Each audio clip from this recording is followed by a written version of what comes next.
La Harpe, Illinois is a town of about 1,300 people in the western part of the state, surrounded on every side by corn, roughly 2.5 hours from anything you have heard of.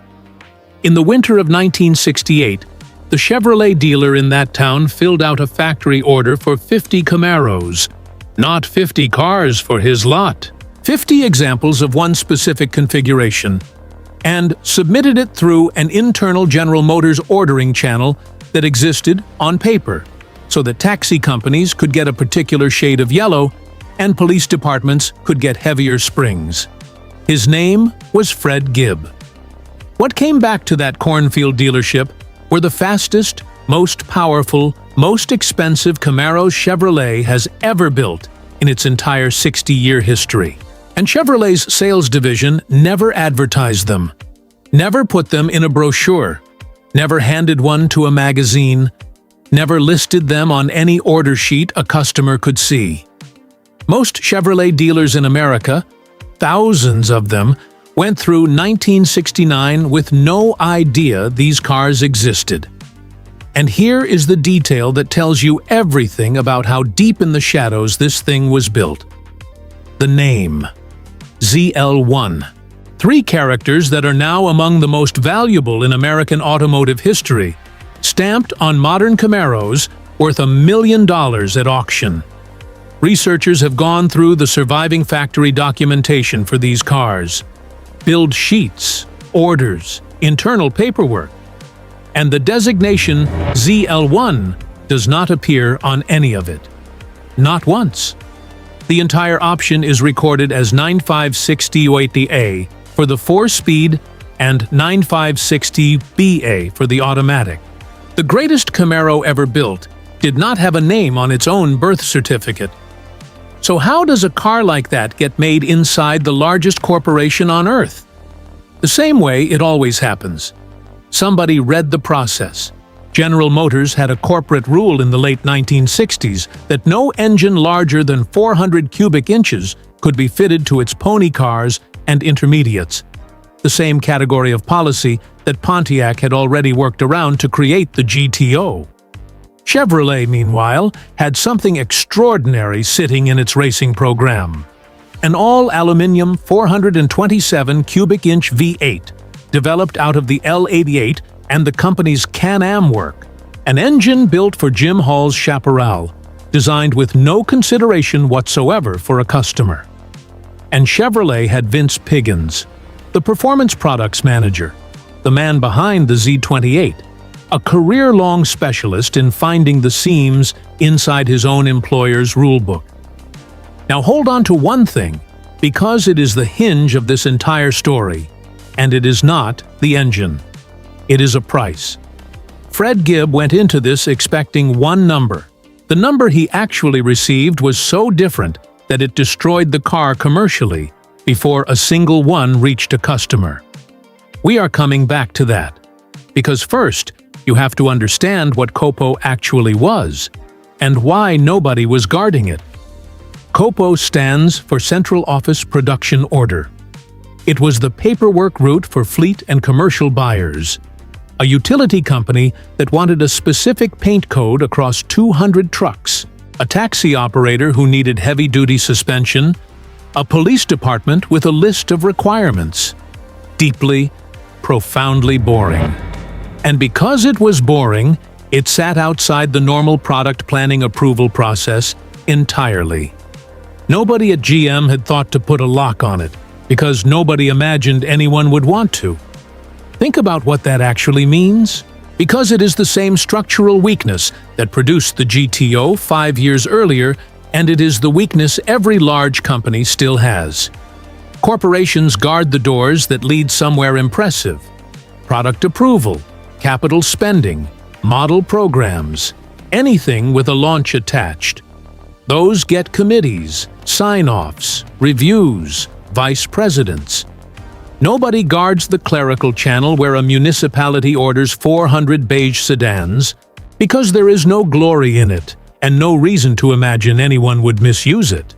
So the loophole was never hidden. It was in plain sight, in the ordering manual, Boring enough that for years the only people who read it carefully were the people who wanted something the front door would not give them. Gibb had already been quietly using it for years to build low-volume cars for the drag racer Dick Harrell. He knew exactly what the channel could do, and what he wanted now was to beat Ford and Chrysler in NHRA Superstock, which brought him to the number 50. Not because Fred Gibb wanted 50 of anything, because to be classed as a production car by the sanctioning bodies, at least 50 had to be built by the factory. 50 was not a sales forecast. 50 was a rule book minimum, and a small-town Illinois dealer signed for all of them personally. And the engine he specified was not a hot road car engine. It was a racing engine with a warranty.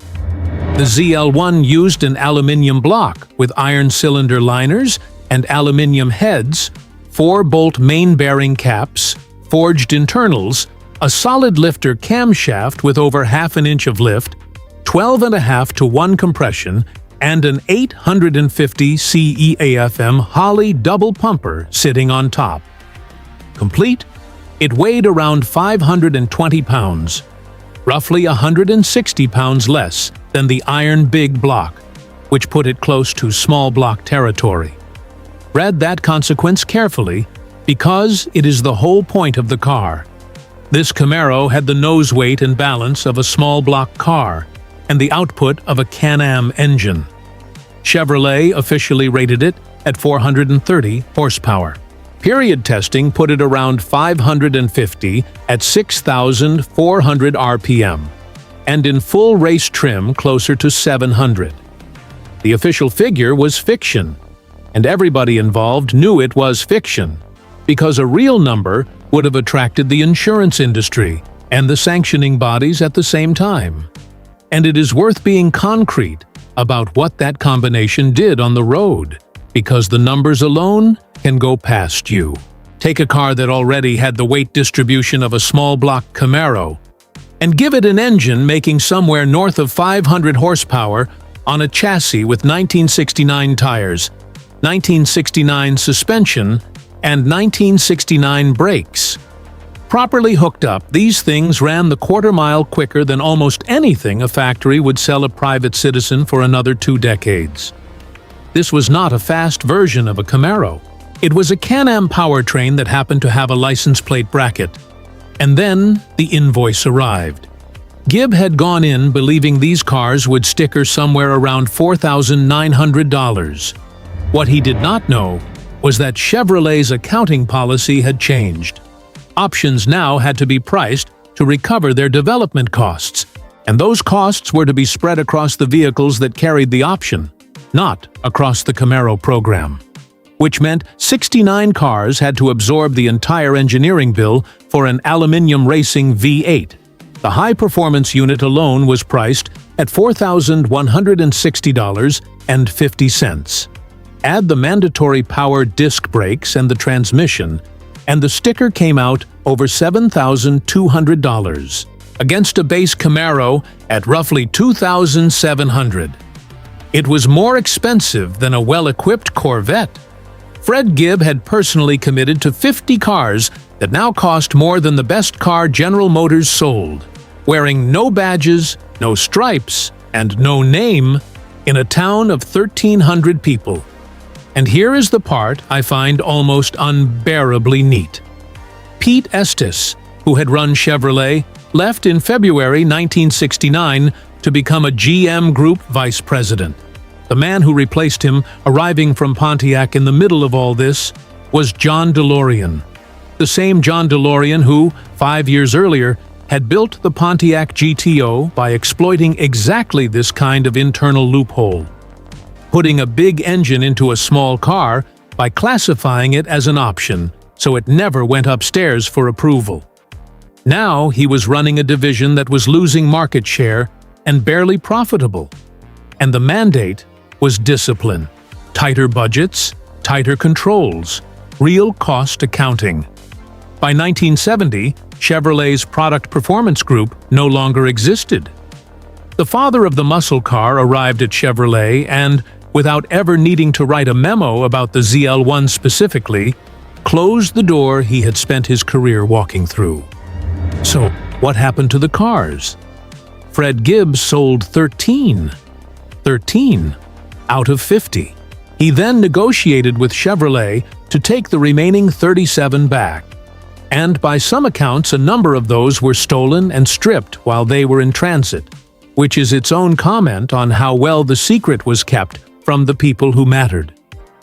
Chevrolet's performance department redistributed the returned cars to performance-minded dealers around the country, where they sold quickly enough that 19 more were ordered by dealers who had heard about the secret menu Camaro through the only channel available, which was other dealers talking. Total production, 69 cars, 47 4-speeds, 22 automatics. Around 20 of them were prepared for NHRA Superstock and set up properly. On slicks, they ran the quarter mile in the low tens. In 1969, from a car with a warranty and a license plate. So the title of this video is not a figure of speech. Chevrolet did hide it from its own dealers, and the mechanism of hiding was total. No advertising, no brochure listing, no press fleet, no showroom presence, no name in the paperwork. The only way a Chevrolet dealer in America could order the fastest Camaro Chevrolet made was if another dealer told him the 4-digit code. Now, the honest complications, because the version of this where a heroic underground beats an evil corporation, is too simple. First, the secrecy was not a conspiracy. It was a consequence. Chevrolet could not advertise a car that violated its own parent company's displacement policy. The invisibility was not a marketing choice. It was the condition on which the car was allowed to exist at all. COPO worked precisely because nobody talked about it. And the moment it became visible, it ended. Second, by every measure that applied in 1969, this was a failure. It was priced above a Corvette. It was returned in bulk by the man who commissioned it, and it did not make Fred Gibb money. Third, and least popular with enthusiasts, as a street car, it was genuinely compromised. 12.5-to-1 compression and a solid lifter cam means a car that wants racing fuel, regular valve adjustment, and an owner who understands what he has bought. This was a race engine sold with a warranty attached, and plenty of the original buyers discovered the difference. And fourth, the ZL1 was not even the COPO Camaro that mattered commercially. That was the other one, COPO 9561, with the iron block L72 427, of which roughly 1,000 were built, and which is what Don Yenko used for the Yenko Camaros that most people actually mean when they talk about this era.